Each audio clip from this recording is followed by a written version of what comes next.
In this video, we are going to look at nonlinear systems, and we're just going to do a couple of examples. And so what I'm going to do is I'm going to start by solving a linear system, meaning both of these graphs will make straight lines. I'm going to solve this system first because it's going to shed some light as to how we solve the nonlinear system. So to start here, I'm just going to solve it algebraically first. I'm going to isolate a variable here. This is going to be my easiest variable to isolate just because it's by itself. It doesn't have any coefficients or negatives out in front. And I'm going to solve it by substitution. So I'm going to subtract 2x from each side. And this equation becomes y equals negative 2x minus 4.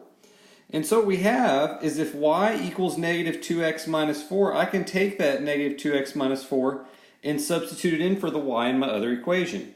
So I'm just going to copy down my other equation. It's negative x plus 2y equals 2. And by substituting this in for the y in my second equation, I now have only x's in this equation and I can solve it. So I'm just going to do a little algebra. Distribute that 2. Then I've got some like terms that I can combine. Then I'm going to add 8 to each side. And then I'm going to divide by negative 5 on each side. And then we get that x equals negative 2. Now, I know what x is, but we need the y to go with it because we need to find basically the point of intersection between these two lines. So if x is negative 2, I can take that and substitute it back into really either of my original equations. But I'm gonna do it using this. So if I have y equals negative 2x minus 4, we can just solve that because negative 2 times negative 2 is positive 4, and 4 minus 4 is 0. So that means our ordered pair solution is at negative 2, 0. Now, what we need to do is, let's now do it graphically. So algebraically we solved it. We got negative 2, 0 as our solution. Let's look at it graphically. So I'm going to come over here and I'm going to graph this equation because it's in slope-intercept form. And it looks like we have a y-intercept of negative 4 and a slope of negative 2. And so my graph is going to look like this, rough sketch. But you get the idea. Oops. Okay. Now, if I were to take my second equation, now it's not in, I'll kind of come up here where I have some space. It's not in slope-intercept form currently, but let's put it in slope-intercept form. Negative x plus 2y equals 2. So I'm going to isolate the y. So I'm going to add x to each side. Then I'm going to divide by 2 on each side. And then I'm going to simplify.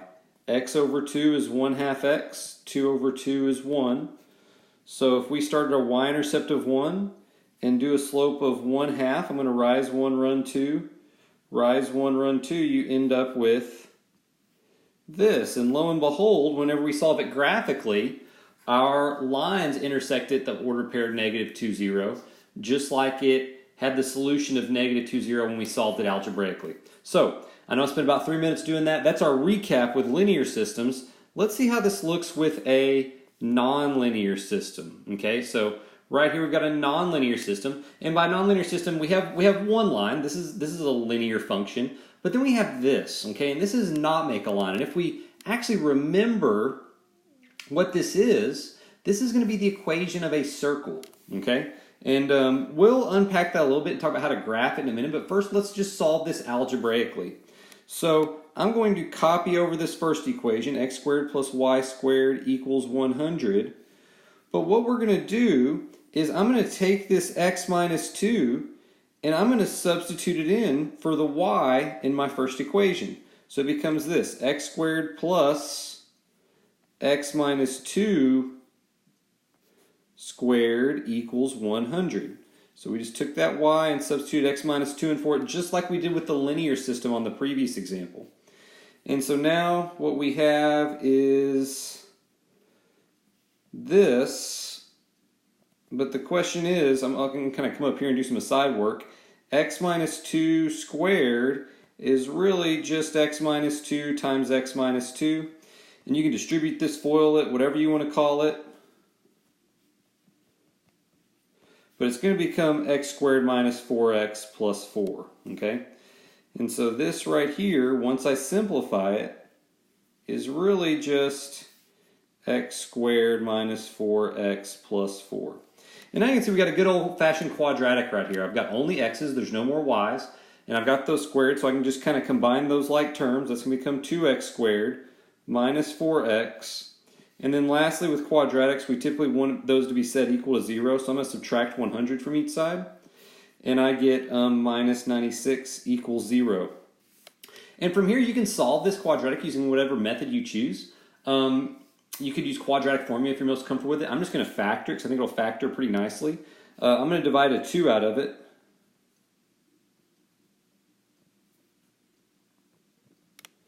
And then I'm going to divide by 2 on each side of my equation. And it just gets rid of that. So we're really solving x squared minus 2x minus 48 equals 0. And that's going to factor pretty nicely. It looks like x minus 8 times x plus 6 equals 0. And so that means our solutions are x equals 8 and x equals negative 6. Now where we got to be careful is this does not mean our answer is 8, negative 6, nor is our answer negative 6, 8. Note these are both x values, right? And so what we have is this. There's actually two solutions here. We have one that's the order pair 8 comma something, and we have another pair another solution that's the order pair negative 6 comma something. In order to find what y value goes with these x values, we can just substitute them in up here. So I'm going to come back up here to this equation. So we have y equals 8 minus 2. And you're like, okay, well that's 6. So when x is 8, y is 6. And we can do the same thing with y equals negative 6 minus 2. And you're like, oh, okay, well that's negative 8. So when x is negative 6, y is negative 8. So here are our solutions. Those are the 2 points of intersection. Let's confirm with a graph to make sure that everything we've done is good. Now, to graph this is a circle, and I'm not going to go into depth about how I know what I know about circles because that's another video for another day. But what this means to us, and I can kind of, well, I guess let's see, our circle will be in red.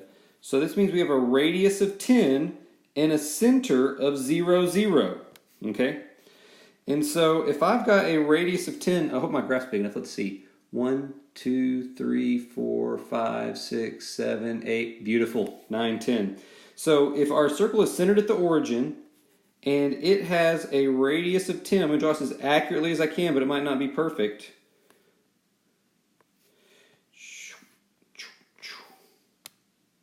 Okay, that's a pretty good circle.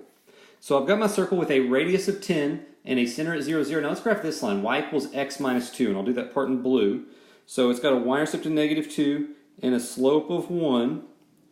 And what you're going to see as I draw this is going to intersect right there, and it's also going to intersect right there. And you can see why if I have a line and a circle, we might have two solutions to our system, because it might intersect that circle in two different places. And what you can see is this solution is the order pair 8 comma 6, which we saw right here. And this other solution down here is negative 6, negative 8, which we saw right here. So the graph confirms what we got whenever we solved our system with algebra. The moral of the story here is that our tools like substitution and graphing that we used for linear systems should also work on nonlinear systems. The thing we have to keep in mind, though, is that sometimes we might have more than one solution.